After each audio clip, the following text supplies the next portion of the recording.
¿En qué consisten las alteraciones cuantitativas de las plaquetas? Cuando hablamos de trombocitopenia y trombocitosis, ¿qué le sucede al paciente?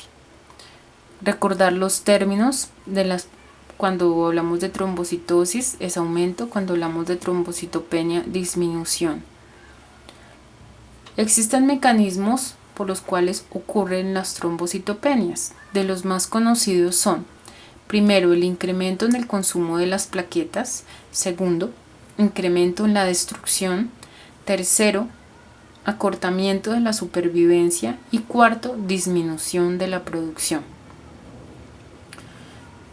El incremento en el consumo de plaquetas puede suceder debido a hemorragias masivas que tenga el paciente o sepsis bacteriana que hace un desencadenamiento de apoptosis con ayuda de las plaquetas, agregados plaquetarios, que nos hace un consumo mayor de plaquetas en el paciente. Otro mecanismo es el incremento en la destrucción de las plaquetas. Recordemos cuando hablábamos de anemias hemolíticas que existen anemias hemolíticas microangiopáticas. Estas, a la vez que rompen eritrocitos, también nos ocasionan lisis de plaquetas, lo cual ayuda al incremento de la destrucción de las plaquetas también. En las anemias hemolíticas microangiopáticas, cuando hablábamos de anemias hemolíticas en nuestra clase, logramos hablar en alguna ocasión del síndrome urémico hemolítico, que era ocasionado por intoxicación bacteriana, toxina bacteriana Shiga o E. coli, por intoxicación alimentaria, como ya dije, y hablábamos del síndrome del HELP, que es un mix de hemólisis, enzimas de alteración hepática alteradas y plaquetas bajas, que puede suceder en embarazo en personas con tensión alta embarazadas. Ahora podemos continuar con la explicación de la púrpura trombocitopénica trombótica, que esta consiste, como todas, en trombocitopenia, pero esta era la que les hablaba que tenía disminución o ausencia de la actividad del ADAMS TS13, que si recordamos era el que ayudaba a alisar el factor von Willebrand para evitar formación de coágulos. Entonces, los pacientes con púrpura trombocitopénica trombótica o PTT, casualmente se llama igual también que la prueba PTT, esta patología se confirma con el ADAMS 13. Puede ocurrir en pacientes por alguna virosis, cáncer, por enfermedades hereditarias o como tal autoinmunidad y reacción combinada con medicamentos, que ya les explicaré en qué consiste. Más adelante, cuando veamos hemostasis secundaria, hablaremos de la coagulación intravascular diseminada. Este cuadrito es muy útil porque nunca lo encontré en internet y logré hacer un mix para ayudar al diagnóstico, y porque casi que todos se parecen en muchas cosas, como en la trombocitopenia y presencia de esquistocitos, bilirrubinas indirectas aumentadas. Entonces nos ayuda en las partes que están en rojo a identificar realmente y diagnosticar cada una de estas patologías. Tercero, otro mecanismo que nos puede ocasionar plaquetas bajas, trombocitopenia, acortamiento de la supervivencia como tal. ¿Por qué se mueren rápido? Por patologías como la púrpura trombocitopénica idiopática o púrpura trombocitopénica autoinmune. Entonces el paciente está generando anticuerpos contra sus propias plaquetas. Existen pruebas realmente para identificar anticuerpos antiplaquetarios, para confirmar estos diagnósticos. Recordemos este término idiopático. Los médicos utilizan mucho ese término para hablar de patologías en las cuales realmente no está identificada su causa. Saben qué es, pero no saben por qué. Entonces reconozcamos cuando un médico nos dice, por ejemplo, tiene una neumonía idiopática o tiene una leucocitosis idiopática y todo, es porque realmente no saben por qué. Tengamos presente ese término. También se pueden presentar, ¿por qué se pueden presentar, mejor dicho? Puede ser posterior a transfusión de plaquetas, el paciente está presentando pues anticuerpos contra las plaquetas que le transfundieron, por enfermedades autoinmunes como ya les comenté, anticuerpos antiplaquetarios propios e inducida por fármacos cuando hacen reacción cruzada. Esta reacción cruzada, ¿por qué puede ser? Entonces, un ejemplo es que el medicamento pueda generar o tener antígenos que simulan una plaqueta del paciente. Entonces, los anticuerpos reaccionarán tanto para el medicamento como para la plaqueta de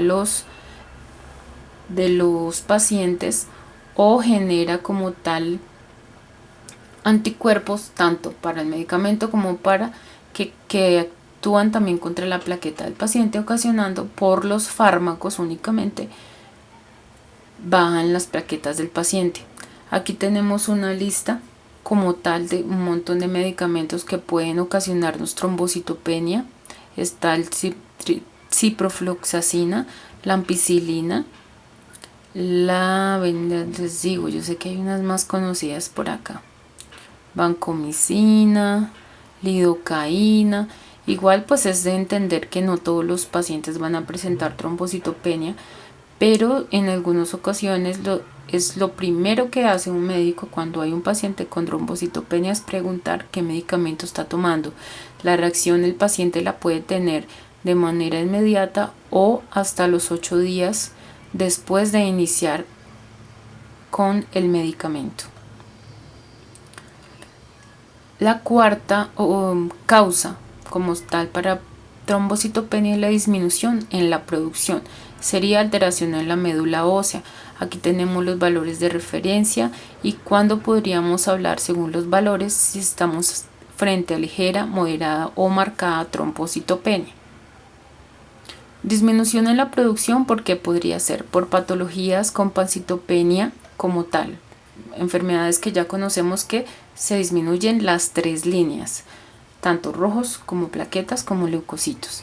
¿En qué casos? Ya hablamos de anemia plástica, ya hablamos de anemia megaloblástica, entonces aquí tendríamos una trombocitopenia por disminución en la producción. Y cuando vean hematología especial, también verán que se presentan el síndrome mielodisplásico, leucemias agudas y en las mielofibrosis. Recordemos nuevamente que si hay daño hepático, el paciente no producirá trombopoyetina y por lo tanto no formará de manera adecuada las plaquetas, ocasionando una trombocitopenia. Y trombocitopenia puede ocurrir también por secuestro esplénico. Entonces recordemos que nosotros tenemos un reservorio en el vaso. Este reservorio durante los primeros minutos tras una infección, ya sabemos por qué, porque hay opsonización, agregados plaquetarios que se eliminan en vaso, se disminuiría las plaquetas. También en caso de hipotermia, o que ocasiona una supresión de la médula ósea e inhibición como tal de las vías extrínseca e intrínseca y disminución en las plaquetas circulantes del paciente. Y cualquier enfermedad que presente esplenomegalia, alteración en el vaso, inflamación del vaso, puede ocasionarnos disminución en la cantidad de las plaquetas. Importante conocer que existe también la trombocitopenia espúrea o espuria o pseudotrombocitopenia. Recordemos que alguna vez habíamos hablado de una anemia megaloblástica en la lectura del hemograma que parecía que era espúrea y que la confundíamos porque en vez de una anemia megaloblástica era realmente unas crioaglutininas.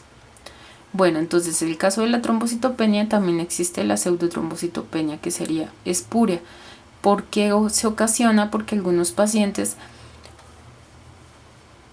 tienen satelitismo plaquetario por reacción de neutrófilos o otra clase de leucocitos con el anticoagulante EDTA, o incluso se ha visto con otra clase de antiagregantes como heparina, citrato.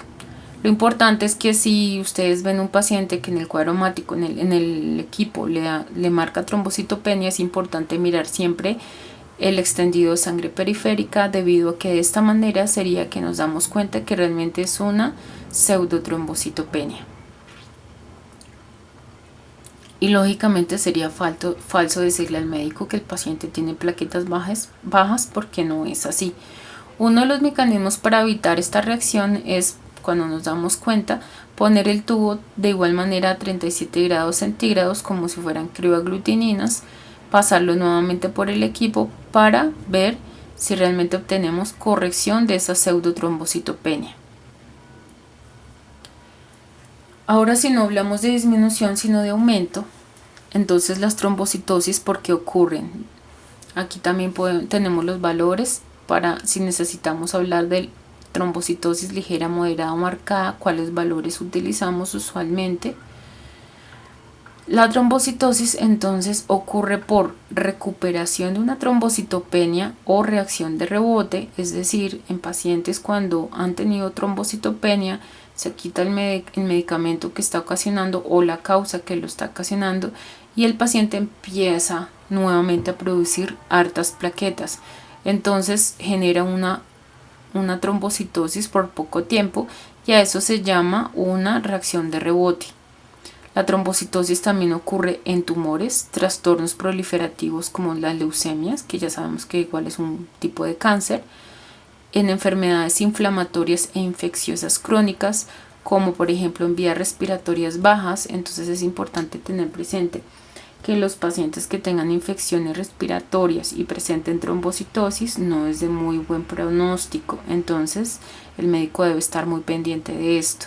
Y de igual manera, recordemos que tanto cuando uno habla del pool marginal en leucocitos como en el caso de las plaquetas, en el pool esplénico, si el paciente hace ejercicio, hace mucho esfuerzo antes de una toma de muestras, corre, grita, etcétera, como en caso de los niños, podemos tener un aumento falso a la lectura del hemograma. Para estos pacientes que han tenido ejercicio podemos tener falsa leucocitosis y falsa trombocitosis. Entonces por eso es importante estar pendiente de esas cosas y aclararle a los pacientes antes de tomar las muestras. Otras alteraciones de la coagulación que se pueden presentar es cuando fallan como tal las prostaciclinas o el óxido nítrico, que nosotros habíamos visto que era de los mecanismos de inhibición. Si fallan, pueden ocasionarnos agregados plaquetarios y esto puede ocurrir, por ejemplo, en los casos de preeclampsia. Entonces es muy importante tenerlos presentes. Entonces vamos a hablar ahora de cómo concluiríamos como tal en qué consiste la hemostasia primaria, pero lo dejo para el siguiente video.